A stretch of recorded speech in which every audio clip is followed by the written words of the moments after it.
Ladies and gentlemen of the Senate, in almost every battle, one finds the time that it's time to hang on and a time to let go and fight the battle another day. I don't like to let go. I usually like to fight until either I'm unable to fight anymore or win. But I know there are many members in this body, and particularly in my caucus, that don't or are not ready to take a vote on this piece of legislation. And I have asked the Lieutenant Governor to appoint a study committee so that over the summer we could try to come up with a good bill that we could all vote for. But I will tell you, we shouldn't ever expect that the insurance companies are going to be for one of these bills, because they're not. But I want to tell you a little bit about autism and how it relates to my family. And some in my caucus, but my niece is over here on the right, and Ava is in her arms. And raise your hand, Ava. Ava, if you meet her today and take the time to talk to her, a couple of years ago you could not have done that, because she was autistic and she did not communicate at all. And the interesting thing, when this happens to a family, and it happens to one out of every 150 families, is that the family members recognize autism before the mother and father do. And all of us, and I have 4 brothers and a sister, and 18 nieces and nephews, and 10 great nieces and nephews, of which Aunt Ava is one, all of us knew that there was a problem. But Ava's mama, and particularly her daddy taught in the public school system, and he knew what happened to autistic kids in the public school system.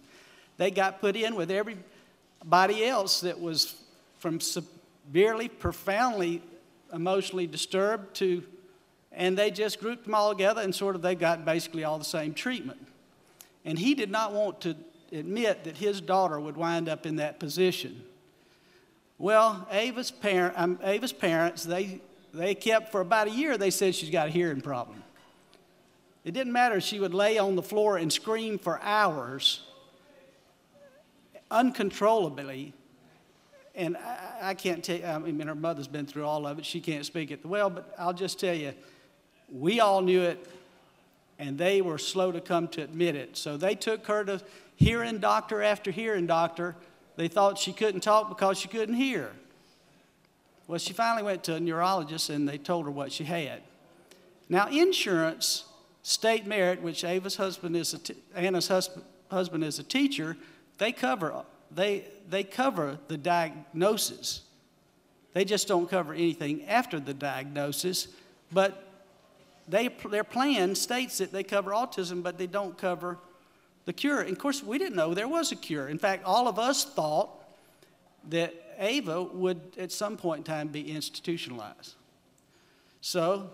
But Anna, her mother, who's holding her, is a lot like me. She's extremely tenacious, and she would have a tough time doing what I'm doing today, and that's tabling a bill that I thought I could win.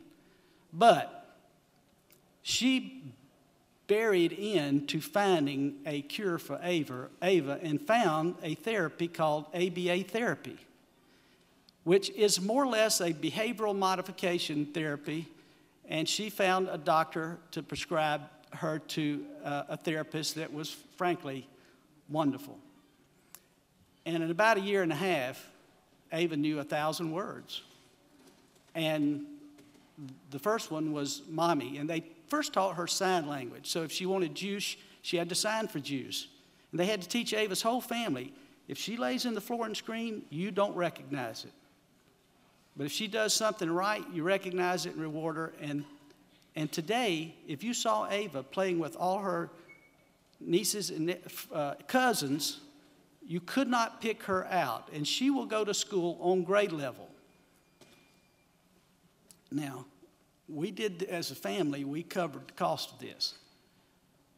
The insurance wouldn't cover it. The state health benefit plan wouldn't cover it. But I will tell you the savings. If we covered all the people in the state health benefit plan, that's about 600 kids with autism, that if we don't cover it, we're going to be paying $15,000 a year more for that teacher to teach them in a special ed class rather than teaching them in the regular class. Now, autism is a broad spectrum. Some kids can't learn as well as Ava has, and some you may only be able to teach them to go to the bathroom by themselves. But if we got a cure, and you're going to sell an insurance policy, then don't sell them a pig in a poke. Sell them something that actually is worth something. Not, if I'm buying something, and everybody's that's ever bought insurance, and I've got about 50 employees, and I offered to cover part of their insurance, and a lot of them don't take it. But if they took it and had an autistic child, I would say, and they said, my child turned out to be autistic, but the insurance doesn't cover it. Well, it's in the code section they cover it.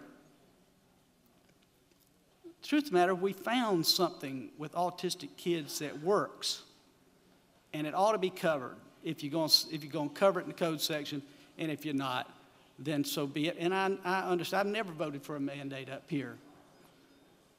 But I don't want to tell somebody they're buying insurance and then it's worthless. So now I want to tell you a little story. The governor has sent out to all the kids the little story of the little red hen, and it's signed by Governor Perdue and Mary Perdue.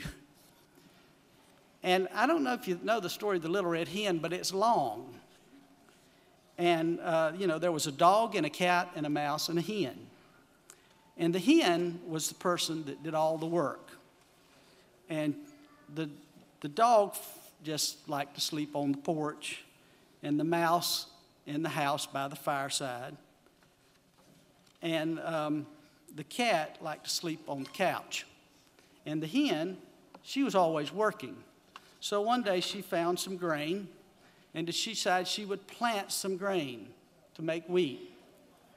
Well, the dog and the cat and the mouse, when she asked them, they all said, "Not I. I don't want to help. Not I." So then she did it all by herself. Then she decided that she would water the grain. She asked them to help, and they said, "Not I, not I, not I." And then it goes on, she decides to harvest the wheat. The story gets long. But the dog said, "Not I," and the cat said, "Not I," and the mouse said, "Not I." And then they get over to the part where, they carry the grain to the mill. "Not I, not I, not I." Then they get to the part where she's ready to bake the grain, the meal wheat. And Anna is telling Ava this story, reading her this story. And she gets to the part where the hen says, "Will you help me bake the wheat?" And Ava says, "I will.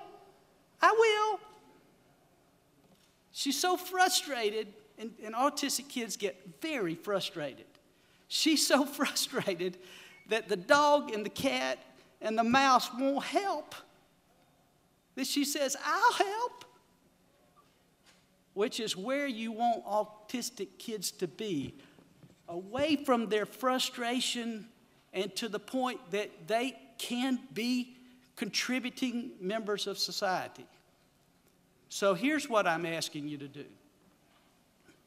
I'm asking you to vote to table this bill, as I really don't want to, but I want you to vote to table this bill. But I want your commitment that we study this thing, we get it right, and we come back and pass it out of this chamber next year. Mr. President, I yield the will.